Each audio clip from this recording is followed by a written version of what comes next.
Hello, everybody. Joe Greenspan with your weekly market update. So, the Federal Reserve kept key interest rates unchanged as expected, and they're wrong. While two Fed members supported the small rate cut, most are still taking a cautious approach as they monitor inflation and the job market. Inflation was slightly hotter than forecasted. Core PCE was, and that's the Fed's preferred inflation gauge, rose 0.3% in June, bridging the annual rate to 2.8, just above the expected 2.7. Meanwhile, the job market showed signs of softening. The Bureau of Labor Statistics reported 73,000 jobs added in July, well below expectations, and revised May and June numbers downward by a combined 258,000 jobs. Continuing unemployment claims also stayed elevated by 1.9 million, a sign that people are staying unemployed longer. However, ADP data showed the private sector added 104,000 jobs in July, a solid rebound from June losses. In housing news, the prices continue to rise year over year. Home values in May were up 2.3% compared to 2.8% a year ago, according to the Case-Shiller FA FHFA index. While the pending home sales slowed in June, the National Association of Realtors reported growing optimism in buyer activity ahead.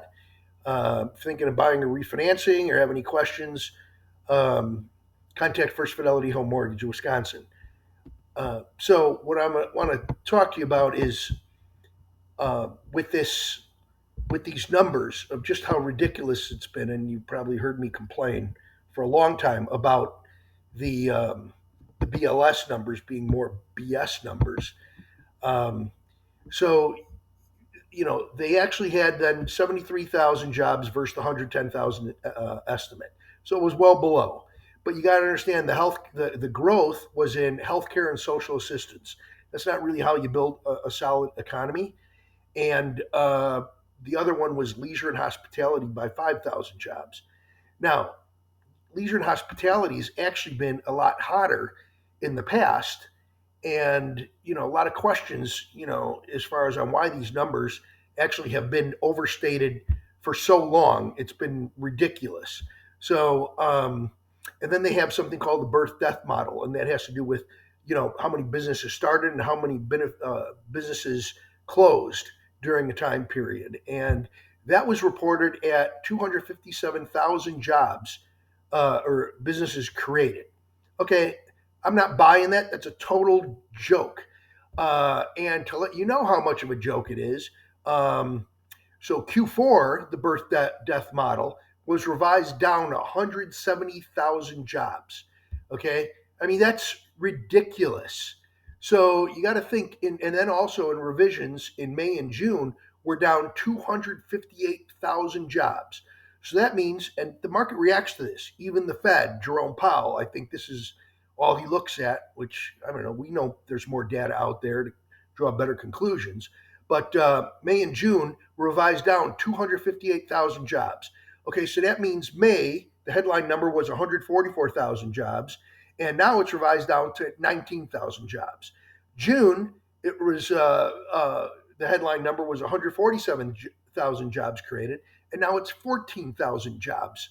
Okay, so when the market hears this, you then see the stock market rallies, and then the bond market, mortgage bonds, and then the 10-year treasury, actually treasury goes up, and then actually mortgage rates, because money's flowing out of the bond market, so mortgage-backed securities flows out into stocks, and that then makes interest rates increase. So if we've actually had a better number, more realistic over the past several months, even year to date, we would have been seeing that the job market is not as solid as everybody thinks it is. And another thing is a U6, which actually doesn't take out, because the number takes out when it talks about employment, the people still claiming unemployment. So if you look at it that way, you could look at saying that the unemployment rate's around 7.9%. So, you could look up more information on that to decide which way you'd want to favor, but I would favor the U6 number.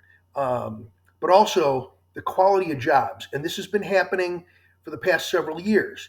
So, right now, quality jobs, full time jobs, we've lost 440,000 jobs this year. And part time jobs, we've gained 247,000 jobs.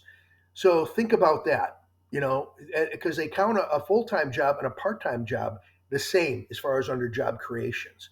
So think just how ridiculous that is. So we've been actually being punished by interest rates being higher, a lot higher than they should be. And this is a lot why Powell is getting the slack that he's getting.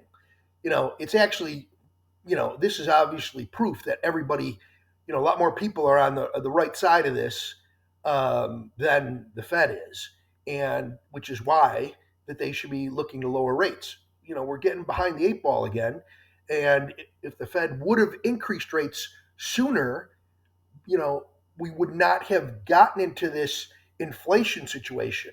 By them waiting too long, that's then what made the interest rates go up, because the biggest fear to bondholders is inflation. So by them worrying about it and the Fed not increasing rates to curb the inflation, that's why you saw, inflation get out of hand, which then led to interest rates getting out of hand. So thanks for following. If you find this of value, please share and like, and I'll talk to you next time we have an update.